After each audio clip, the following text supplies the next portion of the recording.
Louis Vuitton. Ce nom évoque tout de suite le luxe, le prestige, un savoir-faire inégalé.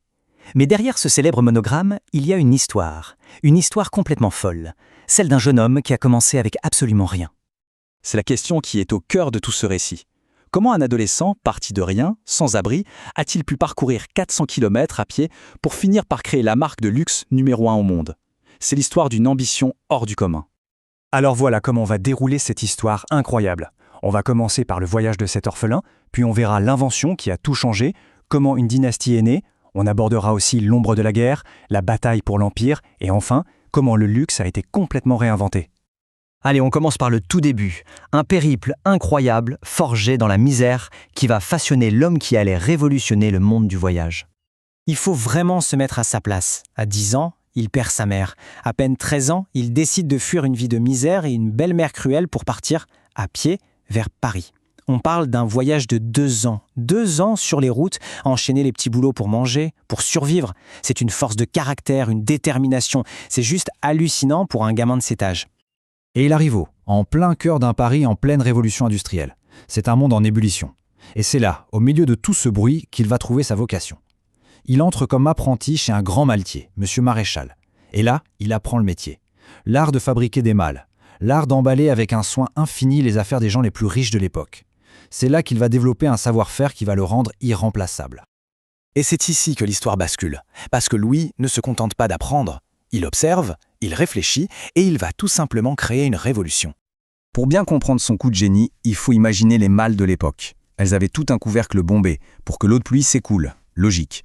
Mais le gros problème, c'est qu'on ne pouvait pas les empiler. Pas du tout pratique avec les trains et les bateaux à vapeur.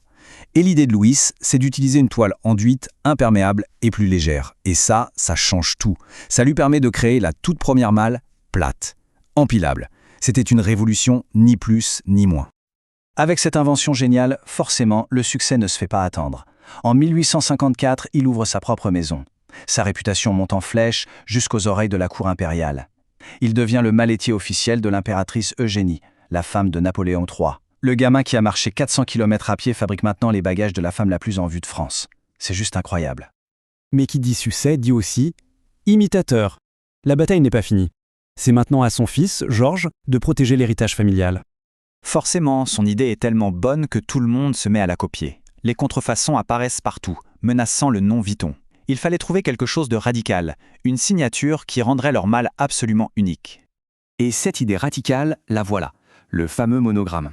En 1896, Georges Vuitton le crée en hommage à son père. Et attention, ce n'est pas juste un joli dessin, c'est une véritable forteresse visuelle. Avec les initiales, les fleurs, les motifs géométriques, c'était incroyablement complexe à reproduire à l'époque.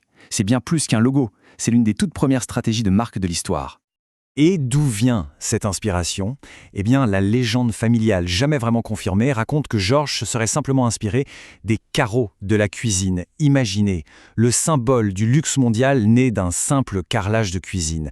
Ça ajoute un peu de mythe à l'histoire. Bon, on avance dans le temps et on arrive à un chapitre beaucoup plus sombre, plus controversé de l'histoire de la maison Vuitton. Pendant la Seconde Guerre mondiale, la France est occupée.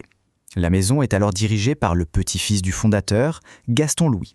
D'après un livre de l'auteur Stéphanie Bonvicini, l'entreprise aurait fait le choix de collaborer avec le régime de Vichy. Les allégations sont sérieuses, production d'objets à la gloire du maréchal Pétain, et le fait que leur boutique était l'une des rares boutiques de luxe autorisées à rester ouvertes à Vichy. Confrontée à ces accusations bien plus tard, en 2004, l'entreprise a répondu officiellement que c'était de l'histoire ancienne et a mis en avant ses valeurs actuelles. C'est un passé complexe que la marque aujourd'hui n'aime pas vraiment aborder. Après la guerre, les décennies passent, et la maison, toujours familiale, commence un peu à s'endormir sur ses lauriers. C'est la fin d'une ère et le début d'une bataille pour le pouvoir, une bataille digne d'un film. Dans les années 80, pour se muscler et éviter d'être racheté, Henri Racamier, le gendre d'une héritière Vuitton, organise une fusion avec le groupe de spiritueux Moët Hennessy. Ça donne naissance à LVMH. L'idée était de créer un géant du luxe. Sauf que, très vite, une guerre interne éclate entre les familles. Et cette guerre va laisser la porte grande ouverte. Et celui qui va s'engouffrer dans la brèche, c'est Bernard Arnault. Sa stratégie est redoutable. D'abord, il rachète des actions, en toute discrétion. Ensuite, il profite de la guerre entre les familles pour s'allier avec les uns contre les autres. Et à la fin, profitant du chaos, il devient l'actionnaire majoritaire. Il finit par écarter tout le monde. C'est un tournant majeur. Pour la première fois, la maison échappe au contrôle de la famille Vuitton. C'est à ce moment-là qu'on lui donne ce surnom, le loup en cachemire. Ça dit tout, un prédateur des affaires, toujours impeccable. Pour lui, le luxe, ce n'est pas une histoire de goût ou de tradition, c'est une histoire de pouvoir. Et avec Arnault aux commandes, Louis Vuitton va vivre sa plus grande métamorphose. Fini la belle endormie, place à une icône de la pop culture. Le coup de maître d'Arnault, c'est d'aller chercher en 1997 un créateur américain, Marc Jacobs, qui a une image un peu plus rock'n'roll.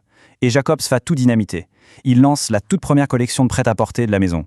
Et surtout, il fait des collaborations artistiques complètement dingues, avec des gens comme Stephen Sprouse ou l'artiste japonais Takashi Murakami. Tout d'un coup, Louis Vuitton devient cool, branché. Et au niveau des affaires, le résultat est juste spectaculaire. Cette stratégie a fait exploser les chiffres. On est passé d'un groupe qui faisait un peu plus d'1 milliard à une machine qui génère aujourd'hui des dizaines de milliards d'euros. Louis Vuitton est devenu le moteur de tout l'empire LVMH. Aujourd'hui, le constat est simple. Louis Vuitton est la marque de luxe la plus puissante au monde. C'est le joyau de la couronne de l'empire LVMH, avec une valorisation qui donne le vertige, plus de 47 milliards de dollars. Alors au final, que faut-il retenir de toute cette histoire? Est-ce le conte de fées d'un jeune génie parti de rien qui a construit un empire par la seule force de son talent?